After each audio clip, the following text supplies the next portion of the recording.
लोकी कहंदे ने होर गल्लां दियां गल्लां बंदा उच्ची बोलो।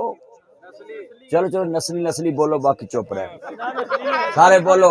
होर गल्लां दियां गल्लां बंदा हुन ना बोलो, हाँ सारे बोलना है। होर गल्लां दियां गल्लां बंदा, उच्ची उच्ची कहना है बंदा। बंदा नस्ली होवे। लोकी आंदे ने गलती माफ कर दो, यार है नस्ली, गलती हो गई चल कोई नहीं। ते जे बेनस्ला होवे ना तो गल गल नाल परे चो बंदा खच्चा मारदा यारां च भी। तुहानू मैं एक बेनस्ला दसा ना, 4 यार होन तो ना चो एक गरीब हो जाए ना, बोलो की हो जाए गरीब, ते ओ चारे रल के होटल ते चले जान ना, ते बेनस्लियां दी मैं तुहानू निशानी दसन लगा।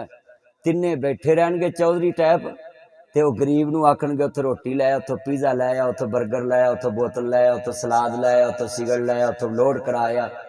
नस्ली ते वो सी जेड़ा मन के चले गया, ने नहीं आखे अज मेरी गरीबी आ गई तो मैनू पांडी बना लिया जे। वो नस्ली बन के यारां दा लागी बन के पांडी बन के लैन चले गया। इन्हां नू हया नहीं आया कि इनू अज बिठा के खवाइए ते असीं लियाइए दसीए तेरी कदर दौलत नाल नहीं सी, तेरी यारी दी कदर है।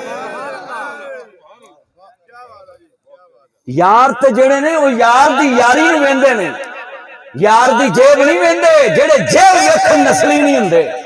लड्डू मुक गए, याराने टुट गए, तो सियाणियां ने गल्लां कही।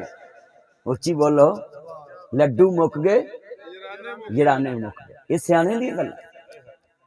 मसला सुनिया जी, मैं कुरान दसिया है, सपारा भी 12वां, रकू भी 12, जिक्र भी 12 दा। बेनियाज दा कुरान कहंदा सूरत यूसुफ, हजरत अल्लाह करीम दा कुरान कहंदा जनाब यूसुफ सदीक बैठे।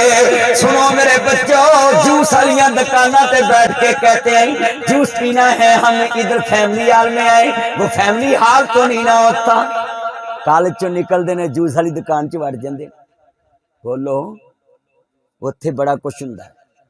सुनो नस्ली दी गल करन लगा, नस्ली दी।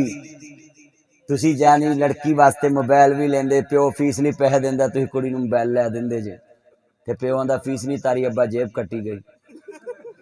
हाँ जी, तू कुड़ी वास्ते होटल भी बुक कराना है, उन्होंने मोबाइल भी लैके देना, लोड भी कराना, क्रीमा भी लाना, पैसे भी देना, सोने कपड़े भी उन्होंने लैके देना है, फिर जाके किते खे मिट्टी खाना। तो मैं तेन कुरान च दसन लगा जेड़े नस्ली होना, जरा सुनिया जे,